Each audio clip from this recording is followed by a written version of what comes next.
In '79, I think you would have been about 22, you went to a radio debate with the Reverend Wade Watts, who was the state leader of the National Association for the Advancement of Coloured People, who'd worked with Martin Luther King.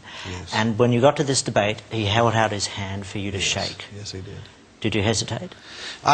He caught me off guard. See, I'm expecting this black militant to come in with a great big afro this big and an African dashiki on with bones hanging around it and a button on that says, "I hate honkies," and "death to crackers," you know, all that stuff. And I figured he'd have on a black... You seriously thought Yeah, that? that's what I thought. And I thought he'd come in there carrying a boom box blaring out the theme from Shaft. I figured he'd flash the switchblade at me and go, "Black is beautiful, honky. I'm going to kill all you white devils," you know. And that's what I thought I was going to see. And so when the door opened up and in came Reverend Wade Watts, and he's wearing a suit and a tie, and he's carrying a Bible, and he walks up and he puts his hand out to me. He goes, "Hello there, Mr. Clary.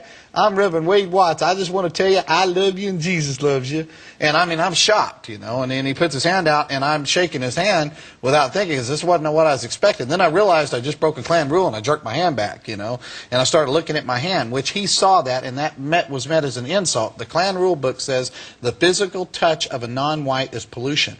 And I thought, I just shook hands with a black person, and he sees me looking at my hand. He goes, "Don't worry, Johnny, it don't come off." And you know, I start calling him names. I go, "You no good, sorry, bleep, bleep, bleep, you mother this, you that." And he looked at me and he goes, "God bless you, Johnny."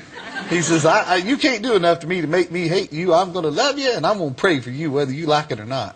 And I didn't know how to deal with that. I had never had that happen to me before. A few years later, you burnt down his church, didn't you? Set fire to his church. See, what happened was we started off going by his house, calling him names. We got no response. Threw trash all over his lawn. Got no response. We showed up with our sheets and hoods and stood out there in his yard. Said, "Get on out here, boy. We got something for you." And he comes outside and he goes, "Boys, Halloween's 4 more months away. I got no trick-or-treat in here for you. Come back in October." And he goes back in the house. That's a brave man. Yeah, and I mean, I didn't know how to deal with this. And so the Klan goes, "You got any more bright ideas?" I said, "I don't know." I said, "I'll tell you what we'll do." So we burned a cross across the street from his house. He came outside and asked us if we needed hot dogs and marshmallows for our barbecue, you know. So finally, I said, "I'm tired of messing with him," and we set fire to his church.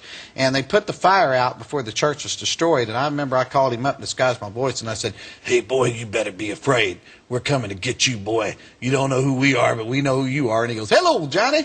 And all that stuff. He goes, "A man like you takes the time to call me. I'm so honored." And all that stuff. He goes, "Let me do something to you." He goes, "Dear Lord, please forgive Johnny for being so stupid. He doesn't mean to be so ornery. He's a good boy trying to get out somewhere in there." And I hung up the phone on him. I said, "How dare him?" And so the funniest thing that happened with him, though, is I didn't know what to do. And I was at my ropes in. And one day we was watching him, and he went into a restaurant.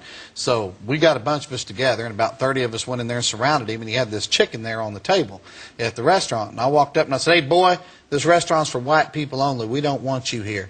I said, "So I'm going to make you a promise." I said, "I promise you we're going to do the same thing to you that you do to that chicken. So you think real hard before you touch that chicken." So he looked at me and looked at the Klan. Then he picked up the chicken and he kissed it.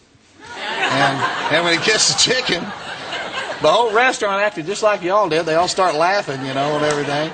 And I looked up, and even the Klan was laughing. You got to admit, that was funny. I said, every one of you outside. I'm outside, and they're doubled over laughing. I'm going, "You guys are going to get suspended and lose your robe for 2 weeks." I said, "I'm getting tired of this." And I'm hollering at them and yelling, and they're laughing. I heard a horn honking, and Reverend Watts is driving off going, "Bye, Johnny," you know, and stuff.